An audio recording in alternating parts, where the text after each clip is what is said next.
अगर आप पेपर 1 में 40+ MCQs का टारगेट चाहते हैं, डेली वीडियो, PDF नोट्स और ऑनलाइन टेस्ट सीरीज के लिए ज्वाइन करिए हमारा व्हाट्सएप ग्रुप। तो जल्दी से फ़ोन उठाइए, अभी कॉन्टैक्ट और व्हाट्सएप करिए कि ताकि आपका पहले ही बार में नेट JRF हो जाए। आज का हमारा टॉपिक है राइट्स। राइट्स के बारे में हम पहले भी बात कर चुके हैं कि राइट्स क्या होते हैं, हमारे हक। और हमारे इंडियन कॉन्स्टिट्यूशन में भी आर्टिकल 12 से लेके 35 तक फंडामेंटल राइट्स दिए गए हैं। वैसे ही हमारे UN चार्टर जो है उनमें भी हर मनुष्य के जो है राइट्स हैं। तो राइट्स होते क्या हैं, हमारे हक। जहाँ पे राइट्स होते हैं वहाँ पर ड्यूटीज़ भी होती हैं। So let's start with rights. Rights are claims, social claims necessary for the development of human personality. They are not entitlements a person is possessed with. In ancient and medieval times, some people were entitled to enjoy privileges. But to these privileges, nobody could give the name of rights. Rights are not privileges, but they are not entitlement. तो एक व्यक्ति जो है उनके rights जो हैं, उनके development, human personality की डेवलपमेंट के लिए जो राइट्स हैं वो बहुत ज़्यादा ज़रूरी है। हमारे एंशियंट टाइम में भी, मिडिवल टाइम में भी जो है व्यक्तियों को कुछ प्रिविलेजेस दिए जाते थे, लेकिन वो प्रिविलेजेस जो हैं वो राइट्स नहीं होते, ना ही वो इंटाइटलमेंट्स हैं। तो राइट्स हैं क्या? There is a difference between rights and privileges. Rights are our claims on others as are others' claims on us. Entitlements, on the other hand, are privileges granted to some and denied to others. Rights are universal in the sense that they are assured to all. Privileges are not universal because they are possessed by a few. Rights are given to all without any discrimination. Privileges are given to some, the selected few. It indicated the naturalness of rights, that is, man have right because they are by nature human beings. तो कहते हैं कि rights और privileges में बहुत ज़्यादा difference है। जो राइट्स हैं वो हमारे क्लेम्स हैं। राइट्स जो हैं बिना किसी भेदभाव के सभी को मिले हुए होते हैं, लेकिन जो प्रिविलेजेस हैं वो कुछ को मिलते हैं। जैसे कुछ स्पेशल प्रोविजंस होती हैं, जैसे SC/STs के लिए, वुमेंस के लिए, तो वो जो होते हैं वो कुछ प्रिविलेजेस होती हैं, लेकिन जो राइट्स हैं वो सबके क्लेम्स होते हैं, सबको मिलते हैं, क्योंकि हम ह्यूमन बीइंग्स हैं, मैन हैं और नेचुरली हमें सारे राइट्स हैं। That man have rights or that they should have rights is a fact no one would like to dispute, but this fact doesn't state anything more or less than that. There is no definition stated in this fact. Holland defines rights as one man's capacity of influencing the act of others, not by his own strength, but by the strength of the society. His definition described rights as a man's activities blessed by the society, which means that Holland is describing rights only as a social claim. तो जो rights हैं, rights के लिए कोई disputes नहीं होते, क्योंकि rights जो हैं वो सभी के लिए होते हैं, ना ही किसी के लिए ज़्यादा, ना ही किसी के लिए कम। तो इसीलिए हॉलैंड ने डेफिनेशन दी थी कि एक मैन की कैपेसिटी होती है दूसरों को इन्फ्लुएंस करने की, दूसरों को प्रभावित करने के लिए, उसकी अपनी स्ट्रेंथ होती है सोसाइटी में। तो वो जो है उसके कई राइट्स भी होते हैं, उन्हें अपने हकों की पूर्ति की जाती है। हमारे राइट्स को पूरे करने के लिए जो है हमें राइट्स दिए जाते हैं, हमारी ड्यूटीज़ को भी फुलफ़िल करने के लिए हमारे पास राइट्स होते हैं। तो ये क्या है, एक एक्टिविटीज़ हैं सोसाइटी द्वारा हमें दी हुई हैं, जिससे हमें अपने राइट्स के बारे में पता चलता है। That there are other aspects of rights in a definition of rights has not been given due place. Wilde in his definition of rights gives a casual treatment to the social claim aspect when he says right is a reasonable claim to freedom in the exercise of certain activities.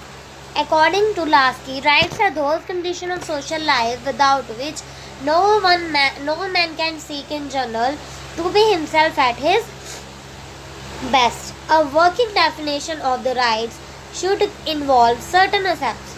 Rights are socially sanctioned claims insofar as they are preceded by duties an individual has as a member of society.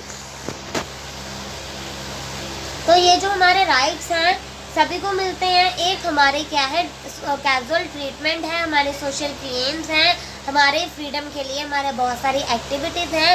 इसीलिए Laski ने बोला था कि जो rights के लिए हमारी जो सोशल कंडीशंस है, हमारी जो कंडीशन है उसमें सभी मैन जो है वो बेस्ट है, किसी को ज़्यादा या किसी को कम राइट्स नहीं मिलते। सभी एसेट्स में हर एक मैन जो है वो इक्वल है, जैसे उनकी ड्यूटीज़ हैं वैसे ही उन सभी के राइट्स भी हैं। Duties came before rights and not after them. Duties जो है राइट्स के जो है बाद में आते हैं, पहले नहीं। The distinction between rights as liberties and rights are claims has become a matter of importance to social and political theory as Raphael rightly asserts. Raphael ने बोला है, हमारे ये पॉलिटिकल राइटर है, उन्होंने बोला है कि जो हमारे राइट्स हैं, जो हमारी लिबर्टीज़ हैं, वो हमारे सोशल और पॉलिटिकल थ्योरी में बहुत ज़्यादा ही इम्पॉर्टेंट है। अगर हम व्यक्ति को हक नहीं देंगे, उन्हें अपने राइट्स के बारे में नहीं पता चलेगा, तो जो एक सोसाइटी है वो डेवलप नहीं कर पाती।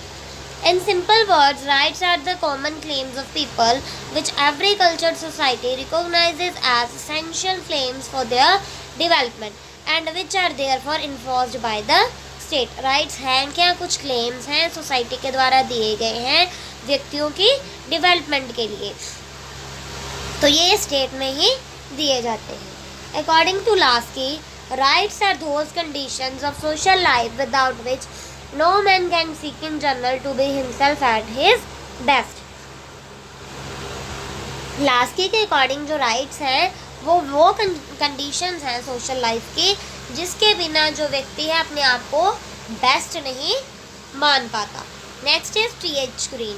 टी.एच. ग्रीन जी ने बताया है rights are powers necessary for the fulfilment of man's vocation as a moral being. Rights हमारे वो पावर्स हैं जो कि हमें अच्छा व्यक्ति, एक मॉरल बीइंग बनाता है और हमारी सभी ज़रूरतों को पूरा करता है। Other moral theorists like Isa Berlin defines rights in terms of positive liberties and negative freedoms. A positive right is an entitlement to a right to free expression. For instance, entitles one to voice opinions publicly. A negative right is a freedom of person is a right to be free of bodily interference. Most rights are both positive and negative.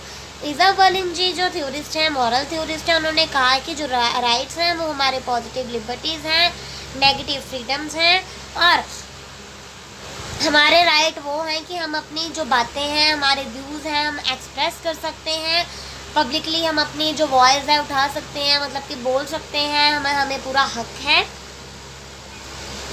Freedom of person है कि कोई भी व्यक्ति जो है दूसरे के कोई भी काम में हस्तक्षेप नहीं डालता, इंटरफेयर नहीं करता। इसीलिए जो राइट्स हैं वो दो तरह के होते हैं, पॉजिटिव भी होते हैं और नेगेटिव भी होते हैं।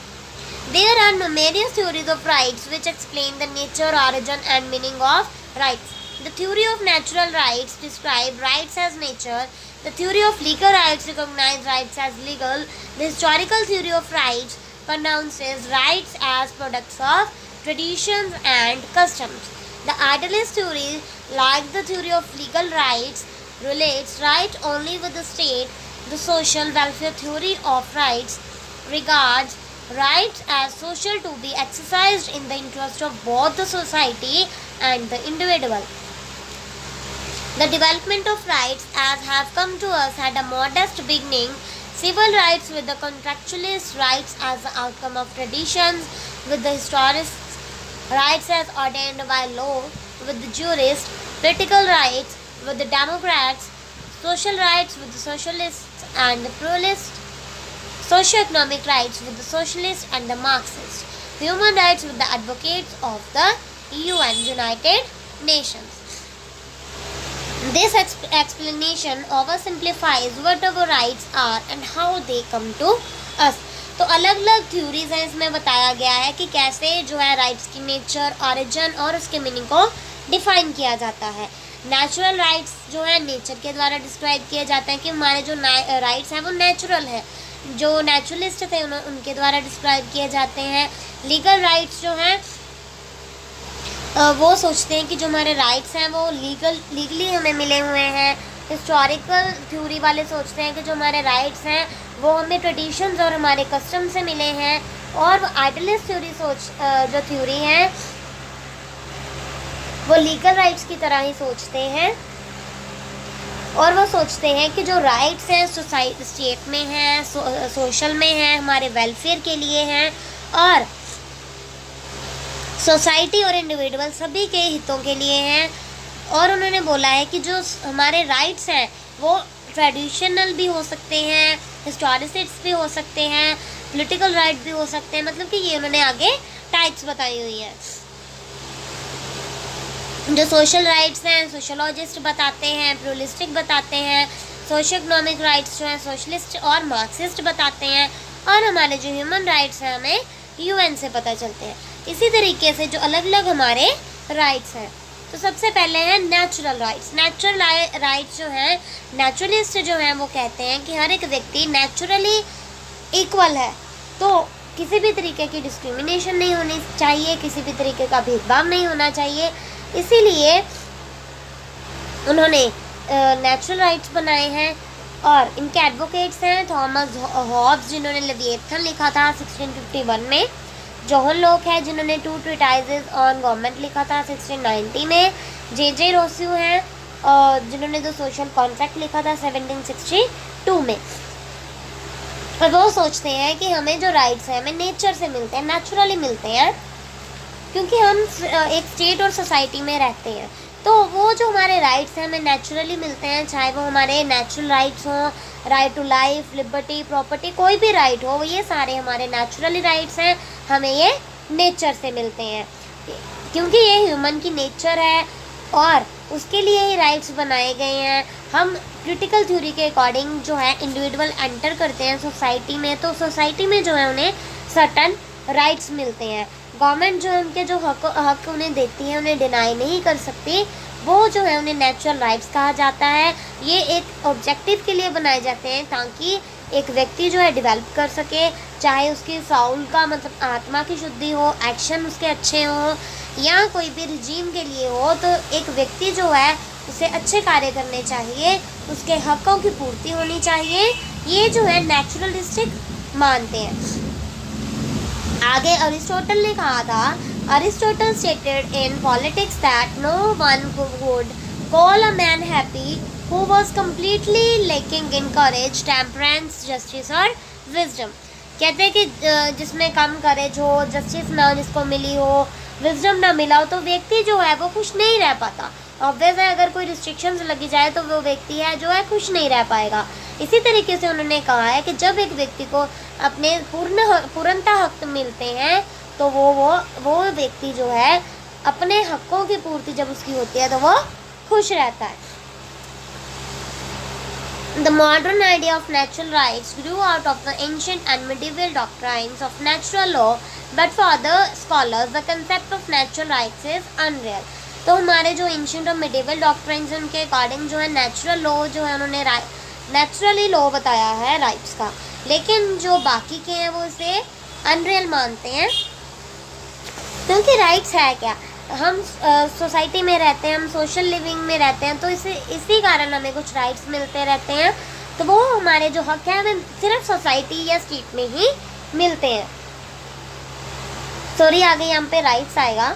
राइट्स जो है सोसाइटी के द्वारा मिले हुए होते हैं, ये हमारे कॉमन क्लेम्स होते हैं, हमारी डेवलपमेंट के लिए होते हैं। और ये राइट्स हमारे कौन प्रोटेक्ट करता है, हमारी स्टेट।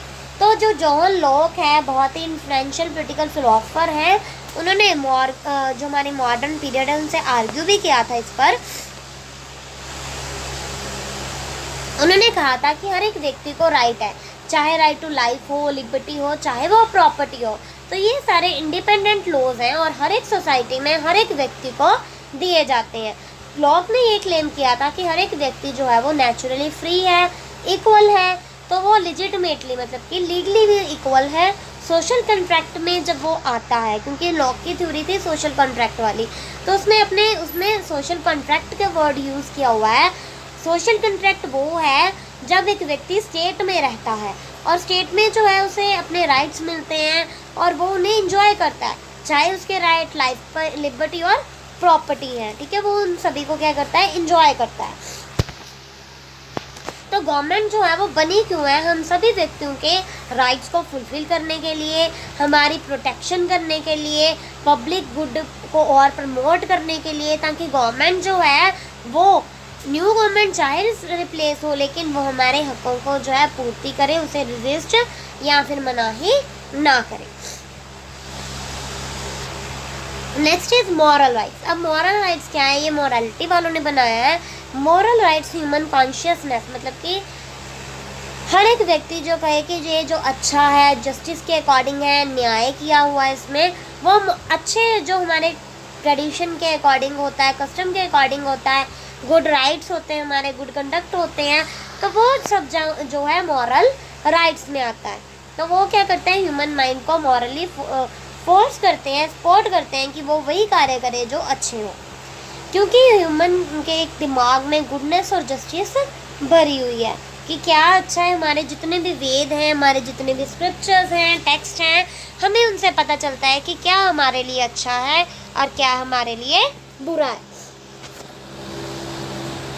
तो ये कोई भी फोर्स नहीं है कि एक व्यक्ति ने यही करना है, हाँ वो इलीगली ना हो, कोई भी अच्छा कार्य जो है वो कर सकता है। तो सेंस ऑफ गुडनेस और पब्लिक ओपिनियन, ये हमारे मॉरल राइट्स हैं। अगर कोई व्यक्ति अपने जो मॉरल राइट्स जो हैं उन्हें फॉलो नहीं करता तो उसके लिए जो है उसके अगेंस्ट लीगल एक्शन लिया जा सकता है। स्टेट जो है वो राइट्स को जरूर देती है लेकिन वो ये नहीं कहती कि इसे फॉलो ना किया जाए। कोई भी इलीगल वर्क हो तो उसे पनिशमेंट मिलती है। मॉरल राइट्स जो है वो क्या कौन कौन से होते हैं, good conduct, moral behaviour, moral perfection हो। ये वैसे कोर्ट्स में इतने नहीं जाते, ये सिर्फ मॉरलिटी पर डिपेंड होते हैं। मॉरल राइट्स जो हैं पहले फ्रांस और जर्मनी में लिए गए थे बर्न कन्वेंशन में, इसके मतलब कि हमारी प्रोटेक्शन के लिए, आर्टिस्टिक वर्क के लिए, लिटरेरी के लिए 1928 में। फिर कनाडा में भी ये रिकॉग्नाइज हुए थे कॉपीराइट की तरह। फिर यूएस जो है उसने साइन किया था कन्वेंशन पर 1789 पर, जिसमें उन्होंने मॉरल राइट्स जो है वो लिए थे टाइटल 17 पर एज अ यूएस कोड। इसी तरीके से हमारे दो मेजर राइट्स हैं, यूएस कॉपीराइट एक्ट है एक तो, these are the right of attribution also called the right of paternity and right of integrity, मतलब कि सभी समान रहे, पैटर्निटी रहे, तो उसके लिए ये जो राइट्स हैं बने हुए हैं। अब हमारे लीगल राइट्स भी हैं। लीगल राइट्स मतलब वो होते हैं जो जिससे हमें पनिशमेंट मिलती है कि अगर हमने वो लॉज फॉलो नहीं किए, तो ये स्टेट की द्वारा एक्सेप्ट किए जाते हैं, इन्फोर्स किए जाते हैं। अगर कोई व्यक्ति जो है इन्हें फुलफिल नहीं करता, इन्हें फॉलो नहीं करता है तो उसे पनिशमेंट दी जाती है। तो ये जो लीगल राइट्स हैं इंडिविजुअल किसी भी व्यक्तियों के अगेंस्ट हैं, गवर्नमेंट के अगेंस्ट हैं, इनमें अलग अलग मॉरल राइट्स भी हैं। और ये जो लीगल राइट्स हैं वो सभी व्यक्तियों को इक्वली दिए जाते हैं, क्योंकि हम देखते हैं यूएन चार्टर में भी हमने पढ़ा है कि ये राइट है इक्वालिटी बिफोर लॉ वाला। तो उसी तरीके से हम इंडियन कॉन्स्टिट्यूशन में देखते हैं तो उनमें भी ये राइट है। तो लीगली राइट तो सभी में ही होता है कि सभी व्यक्ति जो है ना वो इक्वल है। और अगर कोई हमारे डिस्क्रिमिनेशन हमारे साथ हो रही है तो हम जो है कोर्ट में जा सकते हैं, क्योंकि लीगल राइट्स में सभी इक्वल हैं, किसी भी तरीके का भेदभाव जो है नहीं होना चाहिए। तो लीगल राइट्स जो है मोस्टली 3 टाइप्स के ही होते हैं, सिविल राइट्स, पॉलिटिकल राइट्स और इकोनॉमिक राइट्स। सिविल राइट्स जो हैं वही हैं कि सभी व्यक्ति को इक्वल अपॉर्चुनिटीज़ मिलनी चाहिए, क्योंकि वो एक सोशल बीइंग है, सोसाइटी में रहता है, उसे जो उसकी बेसिक नीड्स हैं, जो रोटी कपड़ा मकान उसके बेसिक नीड्स हैं वो फुलफिल होनी चाहिए। उसे राइट टू लाइफ होना चाहिए, राइट टू लिबर्टी होना चाहिए, राइट टू इक्वालिटी होना चाहिए। मतलब कि ये राइट्स सारे जो हैं एक व्यक्ति को मिलने चाहिए।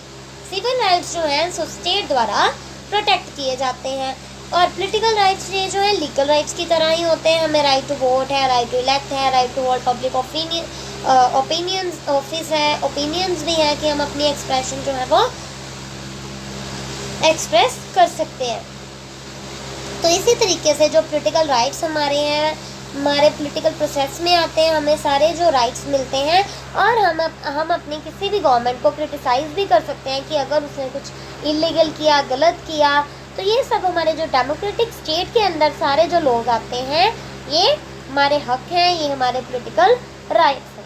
इकोनॉमिक राइट्स में ये आता है कि हमें सभी अपने जितने भी इकोनॉमिक सिक्योरिटी मिलनी चाहिए, हर बेसिक नेसेसिटीज़ जो है व्यक्ति की मिलनी चाहिए, रोटी कपड़ा और मकान मिलना चाहिए सभी को, क्योंकि सभी को इक्वल राइट्स हैं, चाहे वो सिविल हो, पॉलिटिकल राइट्स हो, किसी को भी ज़्यादा नहीं मिलने चाहिए।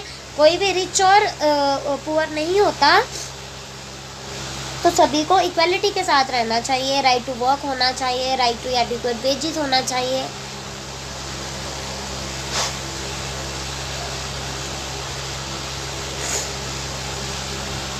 राइट टू इलनेस होना चाहिए, right to social security in case of illness होना चाहिए। तो ये सारे राइट्स जो हमें मिले हुए हैं। Next is our the Marxist theory of rights. अब मार्क्स जो है, हमें पता है कि मार्क्स की थ्योरी घूम फिर के एक ही बात में रिच और पुअर में लाई करती है। तो इसमें भी उन्होंने ये किया है कि दो क्लासेस बनी हुई है, सोशल में इनके बीच में स्ट्रगल चलता है किसमें रिच और पुअर में। तो ऐसा नहीं होना चाहिए, सभी को इक्वल राइट्स मिलने चाहिए, एजुकेशनल राइट्स हों, चाहे पॉलिटिकल राइट्स हों, चाहे इकोनॉमिक राइट्स हों। तो ये जो उन्होंने दो थ्योरी बनाई हुई है, रिच और पुअर, या हम कह सकते हैं बुर्गियोस और प्लोरिट्रेट, कैपिटलिस्ट वाला भी। तो ये जो है ऐसा नहीं होना चाहिए, डोमिनेंट क्लास नहीं होनी चाहिए कि एक व्यक्ति के हाथ में जो है सारी पावर नहीं होनी चाहिए। इकोनॉमिकली सभी को एक जैसा ही मानना चाहिए, सभी को राइट्स मिलने चाहिए। तो ये हमारे मार्क्सिस्ट थ्योरी है। Next is our human and legal rights.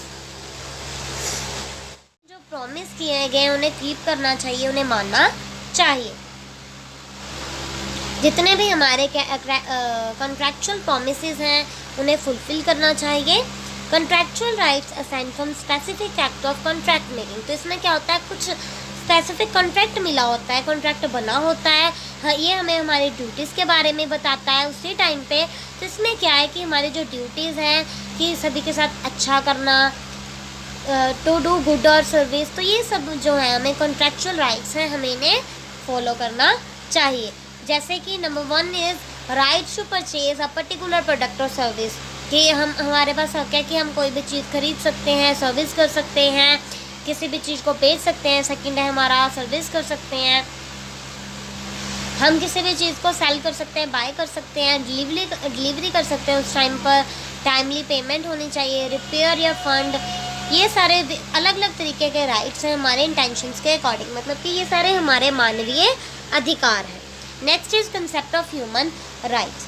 Human rights are those moral rights that are morally important and basic. अब ह्यूमन राइट्स है क्या, जो हमें मॉरली राइट्स दिए गए हैं, क्योंकि हम सोसाइटी में रहते हैं, हम सोशल बीइंग हैं, तो उसके लिए हमें कुछ राइट्स मिले हुए हैं जो कि हमारे लिए मॉरली बहुत ज़्यादा इम्पॉर्टेंट हैं। इससे हमें मॉरल स्टेटस मिलता है। इसके कुछ अपने एसेप्ट्स हैं ह्यूमन पॉलिटिकल रियलिटी के अकॉर्डिंग। ह्यूमन राइट्स क्या हैं कि सभी की सेल्फ रिस्पेक्ट होती है, उसे मानना चाहिए।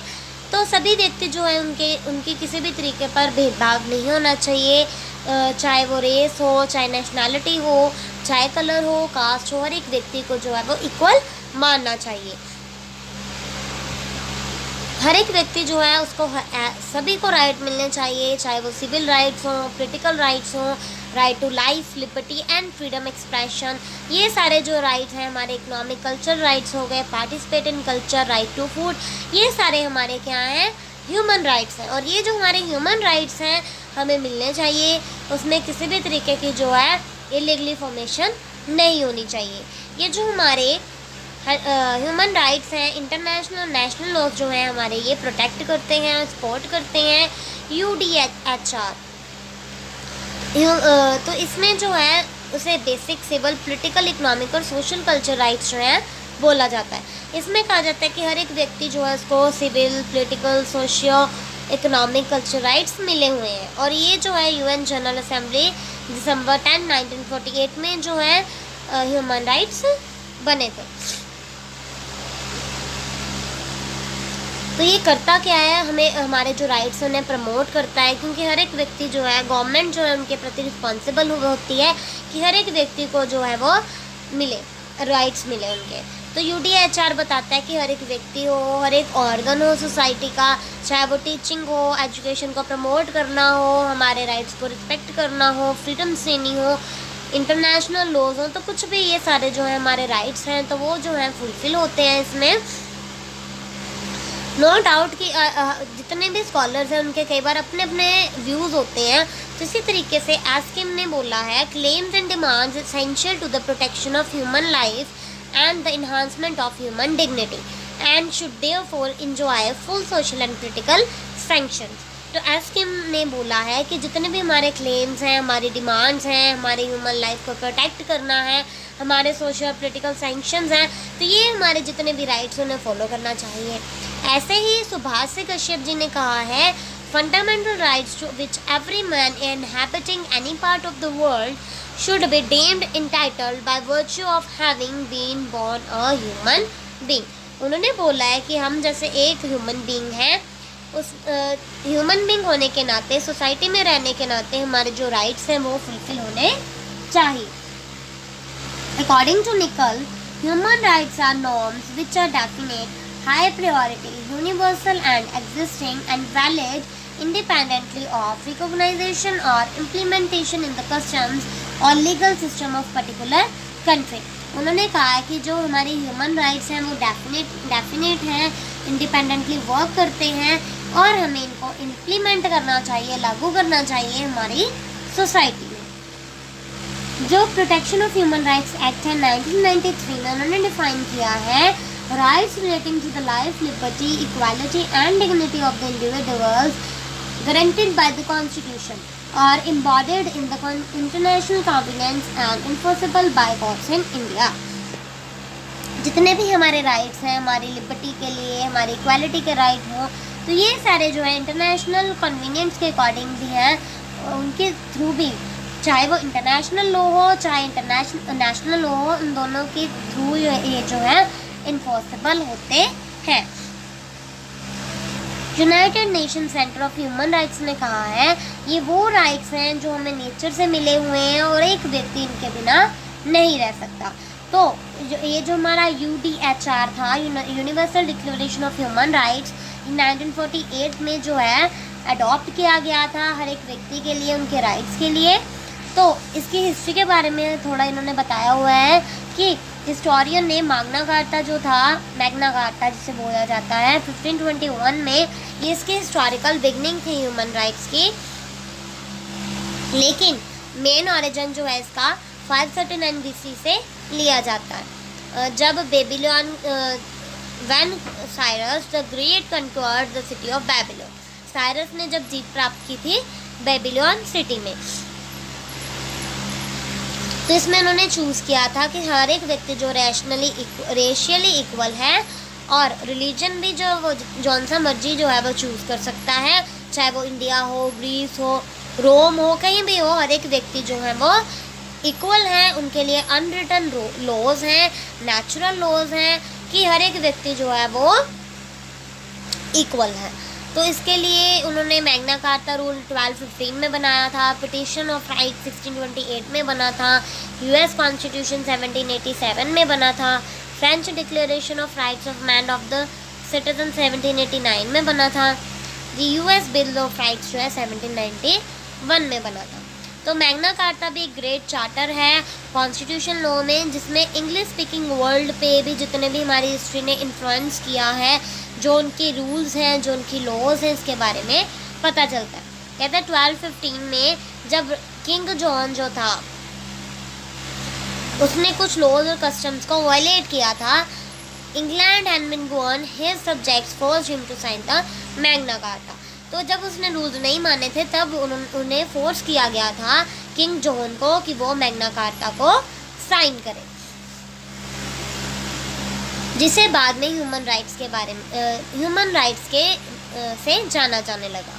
तो ये कुछ राइट ऑफ चर्च हैं जिसमें गवर्नमेंट इंटरफेरेंस करती है, सभी व्यक्तियों को फ्री राइट्स देती है, चाहे वो प्रॉपर्टी का हो, चाहे प्रोटेक्शन का हो, चाहे एक्सेसिव टैक्सेस का हो, चाहे वो विडोज़ के लिए हो या फिर प्रॉपर्टी के लिए हो, रीमैरिज जो नहीं करना चाहते, या किसी भी तरीके की इक्वालिटी हो, या कोई भी मिसकंडक्ट हो, तो मैग्ना कार्टा जो है उस टाइम पे एक बहुत अच्छा मूवमेंट था, फ्रीडम के लिए जो है वो बनाया गया था। तो ये ह्यूमन राइट्स की डेवलपमेंट के लिए था। पिटिशन ऑफ राइट्स हो गए जो कि 1628 में बनाया गया था इंग्लिश पार्लियामेंट के थ्रू, जिन्होंने क्या किया था, ये चार्ल्स वन को भेजा था सिविल लिबर्टीज़ के रिगार्डिंग ये एक स्टेटमेंट थी। Rejection by parliament to finance the king's unpopular foreign policy had caused his government to exact forced loans and to quarter troops in subjects' house as an economy measure. Arbitrary arrest and imprisonment for opposing these policies had produced in Parliament a violent hostility to Charles and to George Villiers, the Duke of Buckingham. The petition of right introduced by Sir Edward Coke. ये जो है Edward Kock ने बनाया था, कि इसलिए बनाया था कि कोई भी व्यक्ति को जो है उनको इलीगली जो है अरेस्ट ना किया जाए, इम्प्रिजनमेंट ना दी जाए, अपोज ना कि अगर कोई व्यक्ति जो है सरकार के मुद्दों को अपोज करता है, पॉलिसीज़ को अपोज करता है, तो इसका मतलब ये नहीं है कि उसे अरेस्ट कर लिया जाए। मतलब कि पहले देखा जाए कि उसकी क्या गलती है, उसके बाद में जो है उसे पनिशमेंट दी जाए। तो ये जो है सर एडवर्ड कॉक ने इंट्रोड्यूस किया था जब वॉयलेंट वर्क किया था चार्ल्स ने जॉर्ज विलियर्स के साथ। तो ये जो है 4 प्रिंसिपल्स हैं। No taxes may be levied without consent of parliament, कि पार्लियामेंट की जब तक कंसेंट नहीं मिलती तब तक टैक्स जो है वो नहीं पे किए जाएंगे। No subject may be imprison without cause shown, मतलब कि अगर पता ही नहीं होगा कि उसको क्यों अरेस्ट कर रहे हैं तो वैसे ही किसी भी व्यक्ति को जो है वो अरेस्ट नहीं किया जाएगा। नो सोल्जर्स में बी क्वार्टर्ड अपॉन द सिटीजन, तो कोई भी सोल्जर जो है वो किसी भी सिटीजन के घर पे जाके ऐसे नहीं रह सकता। मार्शल लॉ में not be use in time of peace, शांति के टाइम पे मार्शल लॉ जो है वो नहीं लागू होगा। तो ये सारी जो है ह्यूमन लॉज, ह्यूमन राइट्स की जो है हिस्ट्री ही है। 1789 में भी जो हुआ था, the people of France about the abolishment of absolute kingdom and set the stage for the establishment of the first French Republic. Sometime later, the storming of the Bastille, and barely 3 weeks after the abolition of feudalism, the Declaration of the Rights of Man and the Citizen was espoused by the National Constituent Assembly and the first step toward writing a constitution. तो ये क्या था, इन्होंने constitution जो है लिखा था जब उन्होंने फ्यूडलिज्म को अबॉलिश किया था 1789 में, जो उन्होंने कॉन्स्टिट्यूशन लिखा था जिसमें हमारे राइट्स हैं वो मेंशन किए गए हैं। ये रिपब्लिक ऑफ फ्रांस के लिए था, मतलब कि ये जो रूल्स रेगुलेशन थे फ्रांस के लिए थे। The declaration decrees that all inhabitants are to be guaranteed, तो इसमें सभी को ही लिबर्टी, प्रॉपर्टी, सिक्योरिटी के राइट्स मिलते हैं, जिसमें सभी को नेचुरल राइट्स हैं, उनके बॉर्डर्स भी हैं, मतलब कि कब जितने राइट्स उन्हें मिलने हैं, मिलने तो सारे राइट्स हैं लेकिन कोई इसको वायलेट ना करे, सभी अपने राइट्स को इंजॉय करें। तो ये जो है जनरल विल भी बोला जाता है और हमारे इक्वालिटी ऑफ राइट्स को प्रमोट करता है, और वो सिर्फ वही एक्शंस को रोकते हैं जो हमारी सोसाइटी के लिए हार्मफुल हो। इसी तरीके से इन 1864 16 European countries and several American states attended a conference in Geneva में इसी तरह से कॉन्फ्रेंस हुई थी 1864 में, जब स्विस फेडरल काउंसिल को इनवाइट किया गया था जेनेवा कमेटी में। The diplomatic conference was held to adopt the convention for the treatment of wounded soldiers in compare. तो ये क्यों था कि जो जख्मी सोल्जर्स थे उनको ट्रीट करने के लिए था। The main ideologies laid down in the convention and maintained by the later Geneva conventions provided for the obligation to extend care without discrimination to wounded and sick military personnel। तो वो कहते हैं कि respect करना चाहिए हमें medical जो है, और किसी भी व्यक्ति अगर हमारे सोल्जर्स हैं वो जख्मी हैं तो किसी भी तरीके की डिस्क्रिमिनेशन या उनके साथ भेदभाव नहीं करना चाहिए कि वो किस कास्ट के हैं, किस कलर के हैं, लेकिन हमें जो है उनके जख्मों को भरना चाहिए, उनकी हेल्प करनी चाहिए। तो ये यूरोपियंस ने किया था 1864 में। तो इसी तरीके से उन्हें कुछ इक्विपमेंट्स दिए थे, red cross white background sign की थी। 1948 में भी यूएन ने न्यू ह्यूमन राइट्स कमीशन बनाया था ग्लोबल अटेंशन के लिए। रूज़वेल्ट जो थे, created with its motivation refer to the declaration as the international Magna Carta for all. तो उन्होंने ये जो है इंटरनेशनल मैग्ना कार्टा बोला है यूनाइटेड नेशंस को, किसने बोला? रूज़वेल्ट ने। तो ये जो है 10 दिसंबर 1948 को यूनिवर्सली जो है अडॉप्ट किया गया था। The member states of the UN promised to work together to encourage the 30 article of human rights। हमने ह्यूमन राइट्स पढ़ा है, इंटरनेशनल ह्यूमन राइट्स हमने 30 के 30 आर्टिकल्स पढ़े हैं। अगर आप इंटरनेशनल रिलेशंस देखोगे तो इसी तरीके से वो जो 30 राइट्स हैं उन्होंने प्रॉमिस किया था कि वो उन्हें फॉलो करेंगे। और ये जो 30 राइट्स हैं हिस्ट्री में उन्होंने एक सिंगल डॉक्यूमेंट में जो है लिखे थे। ये हमारे कुछ कॉन्स्टिट्यूशनल लॉज थे, सिचुएशन के अकॉर्डिंग जो है बने। कौन कौन से थे? इंग्लिश डॉक्यूमेंट्स थे, इंग्लिश बिल ऑफ राइट 1689 था, American declaration of independence 1776, French declaration of the rights of man and citizen 1789, the first 10 amendments of the constitution of the US, ये था bill of right 1791, and the universal declaration of human rights of UN, ये 1948 में था। तो ये है क्या था? ये बेसिक राइट्स थे, हमारी फ्रीडम थी सभी के लिए, चाहे वो लाइफ के थ्रू हो, लिबर्टी हो, freedom of thought, expression, equality, मतलब कि हर व्यक्ति जो है उसको सारे राइट्स मिलने चाहिए।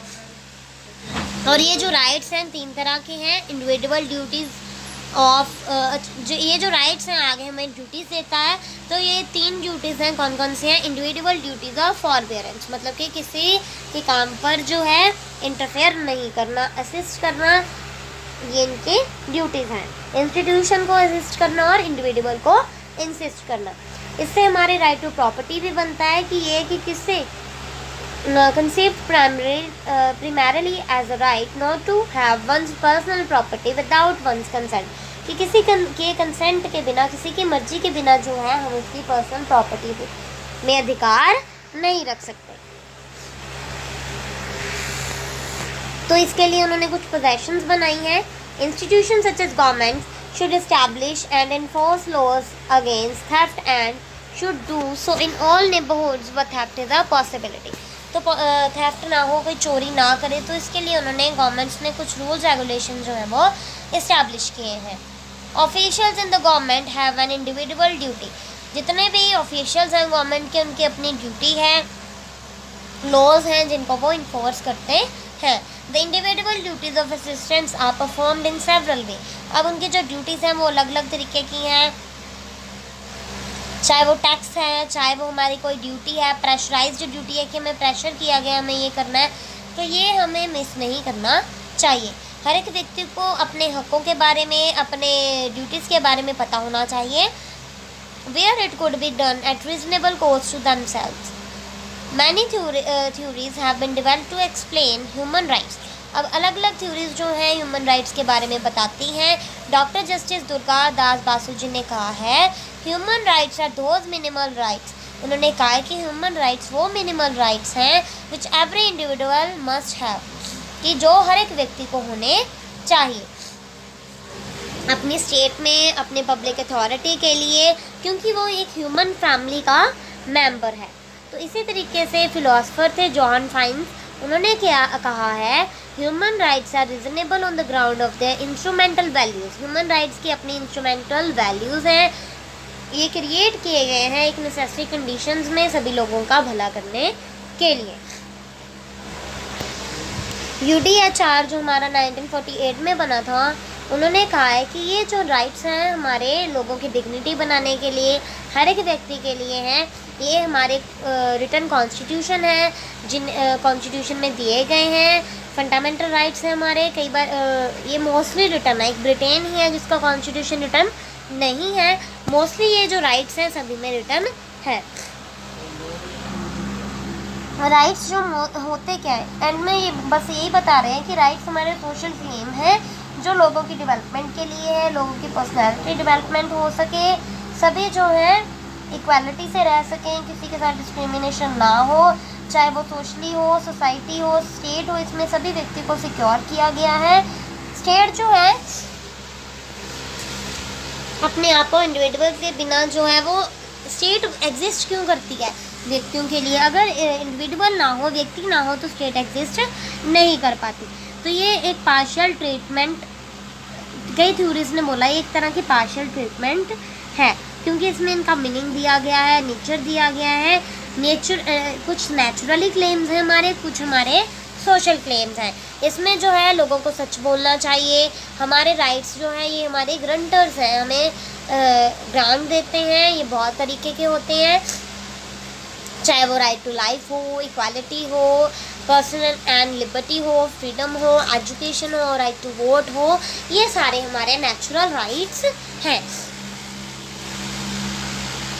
The liberal democratic societies lay more emphasis on personal and political rather than economic and social rights. जो liberal theorists हैं वो personal और political right को ज़्यादा emphasis करते हैं economic और social rights से। जो socialist societies हैं वो rights को opposite arrange करते हैं। लास्की कहता है liberal leaning toward the left considers right essential for individual development but grants economic rights followed by social and political rights। तो लास्की कहता है कि ये जो राइट्स हैं एक व्यक्ति के लिए, उसके डेवलपमेंट के लिए बहुत ज़्यादा ज़रूरी है। ये कुछ ऐसे राइट्स हैं जो सोशली और पॉलिटिकली फॉलो किए जाते हैं इकोनॉमिक राइट्स से। तो UN declaration of human rights हमें बताता है कि हमारे क्या क्या राइट्स हैं।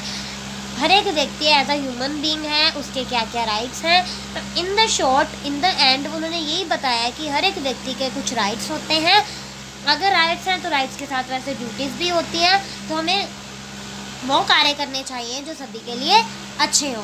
तो हमें किसी के साथ भी भेदभाव by the people and to the people, मतलब कि उनके लिए होती है, उनके द्वारा होती है। तो डेमोक्रेसी है क्या, लोगों की सरकार होती है जहाँ पे लोग जो हैं वो अपने जो हेड होते हैं उनको चूज़ करते हैं। तो वो एक डेमोक्रेसी गवर्नमेंट होती है। Among the 193 countries worldwide that are recognized by the UN, 123 are said to be democratic। कहते हैं 193 कंट्रीज़ में से UN में 123 कंट्रीज़ जो हैं वो कौन सी हैं, democratic. Thus more than half of those states have set up a form of government that is characterized by the participation of its people under whatever form that may be। तो उन्होंने कहा है कि हाफ से ज़्यादा जो states हैं वहाँ पे डेमोक्रेटिक फॉर्म ऑफ गवर्नमेंट है, क्योंकि एक डेमोक्रेटिक फॉर्म ऑफ गवर्नमेंट में लोगों को अपनी सरकार खुद चुनने का जो है वो राइट होता है। अब जो हमारा डेमोक्रेसी वर्ड है वो ग्रीक से लिया गया है। डेमोस और क्रेटियान दो वर्ड्स हैं। डेमोस का मतलब है पीपल और क्रेटियान का मतलब है टू गवर्न, मतलब कि to rule. Democracy can then be literally translated by the following terms: democracy of the people or government of the people or government of the majority। लोगों की सरकार या फिर मेजॉरिटी की जो सरकार होती है उसे जो है डेमोक्रेसी कहा जाता है। डेमोक्रेसी जो है मोनार्की, एरिस्टोक्रेसी और डिक्टेटरशिप, जहाँ पे मोस्टली एक राजे का राज होता है, उसके अकॉर्डिंग रूल्स रेगुलेशंस बनते हैं, उनसे अलग है। You may have already heard about the most common definition of democracy, the government of the people, by the people and for the people। कि लोगों के लिए, लोगों के द्वारा जो सरकार बनाई जाती है वो क्या होती है, डेमोक्रेसी। और ये किसने कहा था, अब्राहम लिंकन ने। To put the another way, we can say that a government comes from the people, it is exercised by the people and for the purpose of the people's own interests। This description is only a very broad one to start with, but the pages that follow will explain to you in a more concise way the different facets of democracy। तो democracy है क्या, लोगों के लिए, जो लोगों के हित हैं, उनके जो राइट्स हैं उन्हें फुलफ़िल करने के लिए जो स्टार्ट की गई गवर्नमेंट है, जिसमें लोगों का जो है पूरा राइट होता है, वो अपने हेड को इलेक्ट कर सकते हैं, वो क्या है, डेमोक्रेसी। अब इनके बहुत सारे एलिमेंट्स हैं। Fundamental freedom and fundamental rights. Number 1 is fundamental freedom and fundamental rights. Human rights are much more than a mere component of democracy. They represent sine qua non requirements for the well-performing of a democratic system. The development and evolution of human rights are only possible when humans live in a democracy. Given the fact that it is only within this statement system that the population itself can draw up the laws that will rule and publicly control the three powers: the legislative power, the executive power, the judiciary power. तो ये है क्या, यहाँ पे human rights दिए जाते हैं, उनकी डेमोक्रेटिक सिस्टम में जो है वो परफॉर्म करते हैं, और उनके लिए 3 ऑर्गन है गवर्नमेंट के. कौन कौन से हैं वो? एग्जीक्यूटिव, पार्लियामेंट और judiciary. Moreover, human rights are only efficient when the state power is linked to an autonomy and independent right, and when all the individuals are treated on equal terms in front of this justice. और इसका मतलब है कि सभी जो है equally treat किए जाते हैं. In the same way, it is essential in any democracy to establish a clear separation of powers so that the judiciary can be autonomous and independent. The result will be a triangular relation between democracy, human rights and separation of powers, which thus represent interdependent elements. तो वो कहते हैं कि इनमें जो 3 organs हैं वो ऑटोनॉमियस हैं, इंडिपेंडेंट हैं, उन्हें सेपरेशन ऑफ पावर्स दी गई है, मतलब कि उन्हें अपनी अपनी काम दिए गए हैं कि विधान पालिका, कार्यपालिका और न्यायपालिका का अपना अपना काम है, वो इंडिपेंडेंट है. तो ये इसमें दिया हुआ है. The individual personality rights constitute the core of human rights given the fact that they include, for example, the right to life, the right to free personality development. तो इसमें हमारे पर्सनैलिटी के राइट्स होते हैं कि कैसे एक व्यक्ति जो है उसे ज़िंदगी जीने का अधिकार हो, उसकी पर्सनैलिटी डेवलप करने का अधिकार हो. तो ये अधिकार भी सारे इसमें आते हैं. पॉलिटिकल और सिविल राइट्स भी इसी में आते हैं. Political and civil rights are there to make sure that each citizen can participate without any restriction to the political life of his her community. Political और सिविल राइट्स वो होते हैं जब किसी भी तरीके का किसी के साथ भी भेदभाव ना हो और सभी जो है इक्वली पार्टिसिपेट करें. Thanks to social and economic rights, minimum living wage for the survival of a human being must be granted for him or her. This includes, among others, the right to education, because it is necessary to start from the principle that everybody has to benefit from a training so as not to be left starving and deprived of sources later on. तो सभी को इसमें क्या है, minimum wage मिलने चाहिए. एक उन्होंने बता देना कि इतना जो है भत्ता सभी को मिलना ही चाहिए, तो इससे है कोई भूखा नहीं रहेगा, तो सभी जो है उन्हें राइट्स अपने फुलफिल मिलेंगे. तो 3rd जनरेशन राइट्स भी इसमें ऐड किए गए हैं. वो है, there are for that matter several regional treaties aiming at protecting human rights. For instance, the African Charter of Human Rights and People's Rights. तो वो कौन से हैं? African charter of human rights और पीपल राइट. ये जो है हमारे 3rd जनरेशन राइट्स है. ये भी पूछा जा सकता है कि 3rd जनरेशन राइट्स कौन से हैं. वो है African charter of human rights and peoples rights, जो कि 1981 में अफ्रीकन यूनियन ऑर्गेनाइजेशन से अडॉप्ट किए गए थे. बाद में अफ्रीकन यूनियन ऑर्गेनाइजेशन का नाम जो है अफ्रीकन यूनियन बन गया था. और इसमें ये जो है सारी कल्चरल वैल्यूज़ दी गई हैं. इन्होंने इतना श्योर बनाया है कि ये जो ट्रीटी है वो बहुत अच्छे से इफ़ेक्टिवली काम करे, और इनके लिए उन्होंने एक ऑर्गेनाइजेशन भी बनाई है इन राइट्स को फुलफ़िल करने के लिए. कोर्ट ऑफ जस्टिस है ह्यूमन राइट्स और पीपल राइट को पूरा करने के लिए, और इनके लिए डिसीजंस भी लिए जाते हैं कोर्ट में, जो कि मर्ज हो चुका हुआ है 2004 में. इसे अफ्रीकन कोर्ट ऑफ जस्टिस कहा जाता है.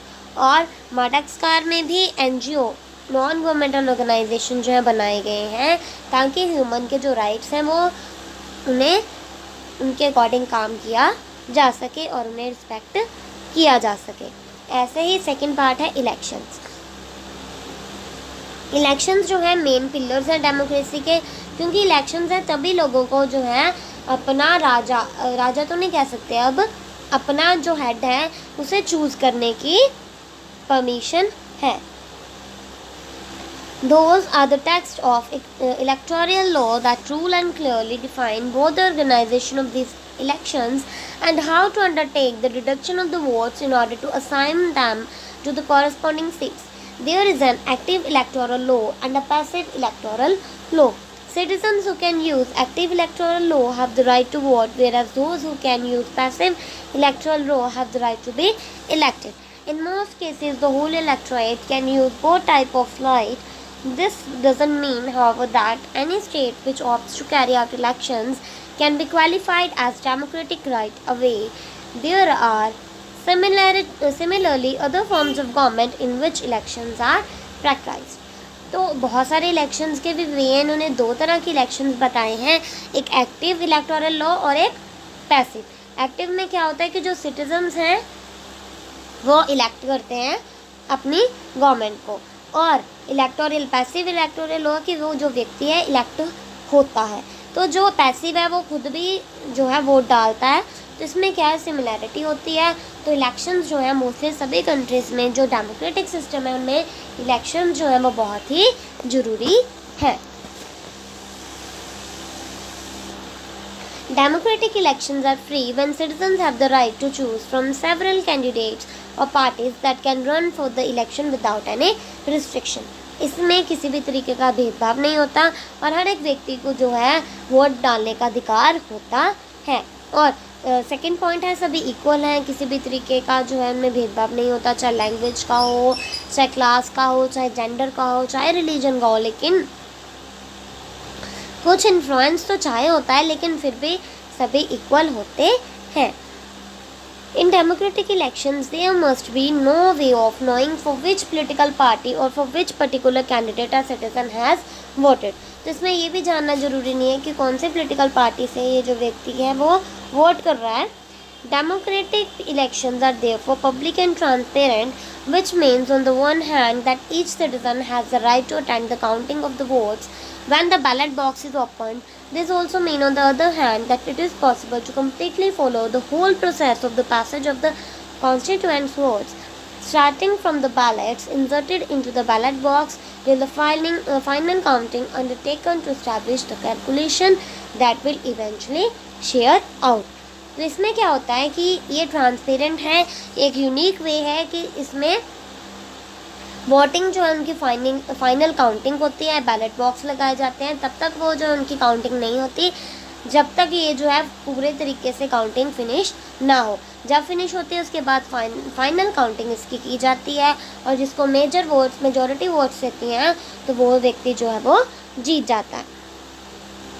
इसमें रेगुलर बेसिस पर जो इलेक्शन होते हैं, जैसे प्राइम मिनिस्टर के 5 साल बाद जो है इलेक्शन होते ही होते हैं, तो एक डेट दे दी जाती है, उसमें जो है ये सारे रेडी किए जाते हैं. जब वोट्स फाइनल हो जाती हैं तो रिज़ल्ट जो है वो सभी के सामने बता दिया जाता है और लीजिटिमेटली लीगली ये जो रिज़ल्ट है वो एक्सेप्ट कर लिया जाता है. इसके लिए दो सेपरेट सिस्टम होते हैं, एक होता है एब्सोल्यूट मेजॉरिटी वोट्स, एक होता है प्रोपोर्शनल वंस. एब्सोल्यूट में होता है कि सभी उस व्यक्ति को जो है ज़्यादा से ज़्यादा वोट्स मिली हैं कॉन्स्टिट्यूएंसीज में अपनी. तो those candidates or list of candidates that can gather the majority of votes, ज़्यादा से ज़्यादा जिसमें वोट्स मिलते हैं तो वो इसमें आ जाता है मेजॉरिटी सिस्टम में. ये जो सिस्टम है इसकी अपनी ही एडवांटेजेस हैं. With their program, the candidates are dealing with a large proportion of the population with the purpose of trying to win the majority. ये क्यों किया जाता है? ताकि मेजॉरिटी की वोट्स जिस पे जाएं, जो मेजॉरिटी वोट करे तो वो जो है व्यक्ति हमारा हेड बने. The government must effectively take into account the presence of other political parties. Thanks to the clearly established evidence from the majorities, in this system the voters have a significant influence on the government. Its functioning is closely linked to bi-party system. ये जो है majority votes जो mostly by-party system में होता है, कहते हैं, जिसमें 2 पार्टी सिस्टम होते हैं, उनमें से एक को चूज़ करना होता है. तो ये मेजॉरिटी जिसको वोट करती है वो हेड चुन लिया जाता है. तो ये बहुत ही इन्फ्लुएंसिंग है, बहुत प्रभावित है. In the case when there is a private candidate or a candidate who doesn't belong to any list, there is a very close relationship between the parliament and the constituency. जब कोई अगर private candidate होता है उसका किसी के साथ भी कोई क्लोज रिलेशनशिप नहीं होता तो ये पार्लियामेंट और कॉन्स्टिट्यूंटी में बहुत ही बड़ा रोल होता है. Next is but there are nonetheless some difficulties that go with the absolute majority system. Overall, it is only the candidates from an important political party that can manage to gather the majority of the constituent votes. तो इसमें कई बार difficulties भी होती हैं, क्योंकि political party में सारी votes जो मेजॉरिटी वोट्स को गैदर करना इतना ईजी टास्क नहीं है। The majority principle often prevents the representation of minorities within an organ with seats to fill, not to mention the fact that some groups of voters who represent a relatively important number of constituents but who are ranked at the second place in their constituency। तो इसमें जो है minority के बारे में भी बताना होता है, क्योंकि जो सेकंड सरकार होती है, मतलब कि एक तो विन हो जाती है, वो हमारी गवर्नमेंट बन जाती है, तो दूसरी जो है अपोजिशन बनती है, तो उसके लिए भी जो है उनके भी रैंक पता करने बहुत ज़रूरी होते हैं।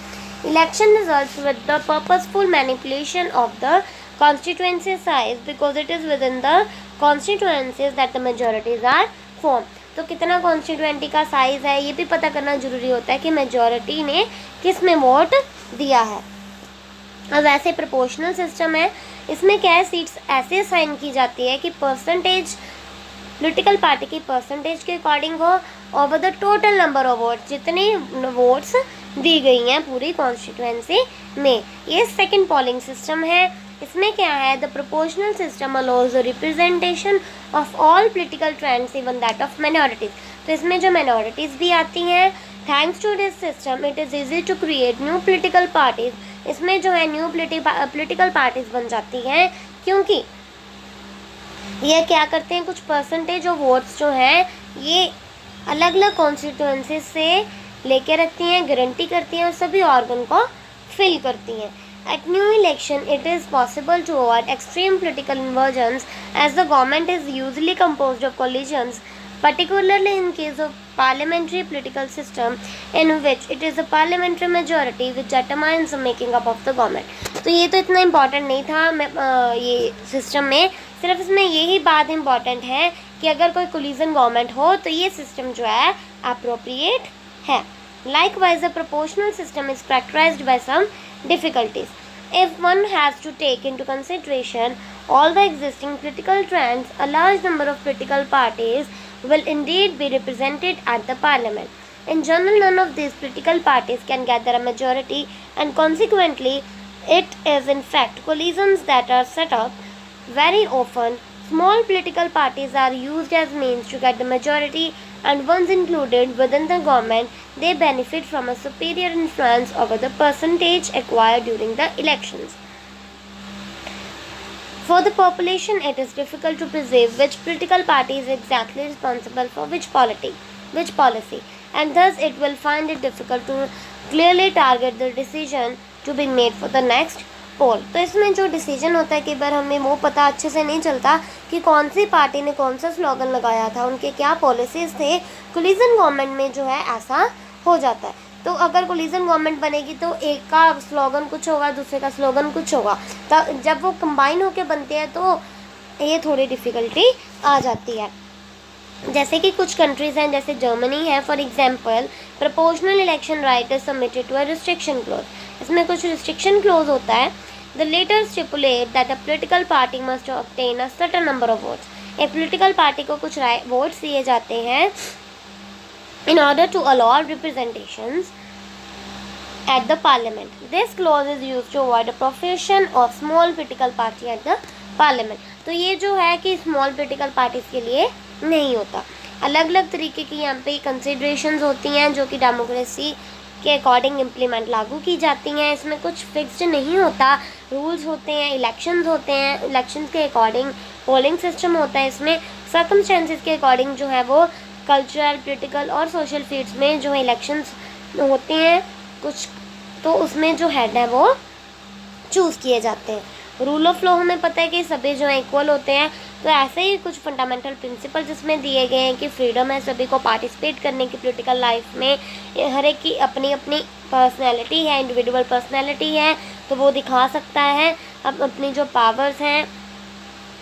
ये रूल ऑफ लॉ क्या कहता है, डायरेक्टली डिपॉजिट स्टेट या पुलिस स्टेट के अगेंस्ट है। इसमें कहा जाता है कि सभी लोग के आगे इक्वल हैं, चाहे वो स्टेट हो, एम्प्लॉयर हो कोई या एडमिनिस्ट्रेशन हो। तो सारी जो पावर है कॉन्स्टिट्यूशन में है और वो ये बताता है कि सभी व्यक्ति कॉन्स्टिट्यूशन के अकॉर्डिंग, लॉ के अकॉर्डिंग इक्वली रिस्पेक्ट किए जाते हैं। सभी के फंडामेंटल प्रिंसिपल्स हैं। तो इसमें क्या है, in the constitution of a democratic state of law the notion of independence of the judiciary, इसमें जो जुडिशरी है वो इंडिपेंडेंट है क्योंकि वो एग्जीक्यूटिव और लेजिस्लेटिव जो हमारी विधानपालिका और कार्यपालिका है उससे अलग है। हमने ऊपर भी बात की है कि एग्जीक्यूटिव के जो है वो लॉ बनाता है, लेजिस्लेटिव जो है वो उन्हें इम्प्लीमेंट करता है। तो इसी तरीके से इनके अपने अपने कार्य दिए गए हैं। इन्हें सेपरेशन ऑफ पावर्स जरूर है इनमें, क्योंकि सभी व्यक्ति जो है अपना काम करने के लिए इंडिपेंडेंट हैं।